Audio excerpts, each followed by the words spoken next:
আমরা এসেছি নেত্রকোনা বারোমারি লক্ষ্মীপুর বাজার। এখানে এসেছি একটা বিশেষ উদ্দেশ্যে, একজন ব্যক্তির কাছে। ওনার আমাদের পেছনে আর কি সামনেই ওনার একটি কুড়ে ঘর আছে, সেখানে আমরা উঠেছি। এখন আছি একেবারে মেঘালয়, মানে মেঘালয়ের পাহাড় দেখা যাচ্ছে এদিকে থেকে, জাস্ট নো ম্যানস ল্যান্ড। আমরা এখানে আছি, এই মেঘালয় পাহাড়, এই জায়গাটা প্রকৃতির একেবারে অপূর্ব সৌন্দর্য যেন আমরা দেখতে পাচ্ছি।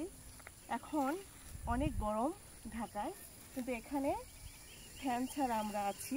যার এখানে এসেছি উনি বিদ্যুৎ ব্যবহার করেন না, সেই সুবাদে আমাদের ফ্যান ছাড়া থাকা হচ্ছে। খুবই আশ্চর্যজনক বিষয় হলো রাতে কিন্তু কম্বল লাগে। এই হলো প্রকৃতির সৌন্দর্য। প্রকৃতির সৌন্দর্যের মধ্যে থাকলে মানুষ অনেক ভালো থাকে, অনেক সুস্থ থাকে। সবাই প্রকৃতিকে ভালোবাসেন।